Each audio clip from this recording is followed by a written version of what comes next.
ഓസ്ട്രേലിയയിൽ താപനില 45 ഡിഗ്രി സെൽഷ്യസിന് മുകളിലേക്ക് മരണകാരണം വരെ ആയേക്കാം. ജാഗ്രത പാലിക്കാൻ ഡോക്ടർമാരുടെ നിർദ്ദേശം. മെൽബൺ. ഓസ്ട്രേലിയയുടെ ഭൂരിഭാഗം പ്രദേശങ്ങളിലും കടുത്ത ഹീറ്റ് വേവ് തുടരുന്ന സാഹചര്യത്തിൽ പൊതുജനങ്ങൾ അതീവ ജാഗ്രത പാലിക്കണമെന്ന് royal Australian college of general practitioners (RACGP) നിർദ്ദേശിച്ചു. രാജ്യത്തിന്റെ പകുതിയോളം ഭാഗങ്ങളിൽ താപനില 45 ഡിഗ്രി സെൽഷ്യസിന് മുകളിൽ ഉയരാൻ സാധ്യതയുണ്ടെന്ന് കാലാവസ്ഥാ നിരീക്ഷണ കേന്ദ്രം മുന്നറിയിപ്പ് നൽകിയിട്ടുണ്ട്. കഴിഞ്ഞ 6 വർഷത്തിനിടയിലെ ഏറ്റവും ശക്തമായ ഉഷ്ണതരംഗമാണ് ഇപ്പോൾ അനുഭവപ്പെടുന്നത്. ഈ സാഹചര്യത്തിൽ രോഗികൾക്കും പൊതുജനങ്ങൾക്കുമായി ഡോക്ടർമാർ പ്രധാന നിർദ്ദേശങ്ങൾ നൽകുന്നു. ശ്രദ്ധിക്കേണ്ട കാര്യങ്ങൾ: ധാരാളം വെള്ളം കുടിക്കുക.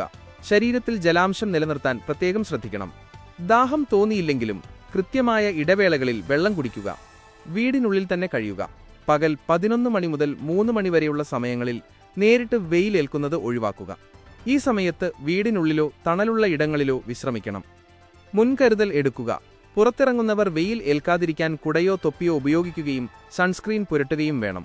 മറ്റുള്ളവരെ സഹായിക്കുക.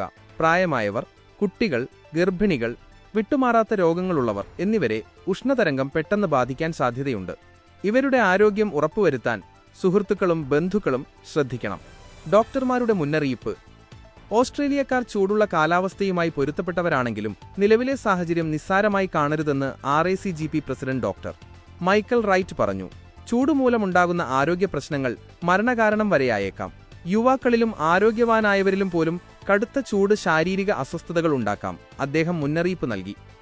കഴിഞ്ഞ 10 വർഷത്തെ കണക്കുകൾ പ്രകാരം പ്രകൃതിക്ഷോഭങ്ങൾ മൂലമുണ്ടാകുന്ന ആശുപത്രി കേസുകളിൽ ഭൂരിഭാഗവും ഉഷ്ണതരംഗവുമായി ബന്ധപ്പെട്ടതാണ്. ആശുപത്രിയിൽ പ്രവേശിപ്പിക്കപ്പെടുന്നവരിൽ 1/3 65 വയസ്സിന് മുകളിലുള്ളവരാണെന്നും റിപ്പോർട്ടുകൾ സൂചിപ്പിക്കുന്നു. അമിതമായ ചൂട് അനുഭവപ്പെടുകയോ തളർച്ചയോ കുഴഞ്ഞുവീഴലോ ഉണ്ടായാൽ ഉടൻ തന്നെ വൈദ്യസഹായം തേടണമെന്നും അധികൃതർ അറിയിച്ചു.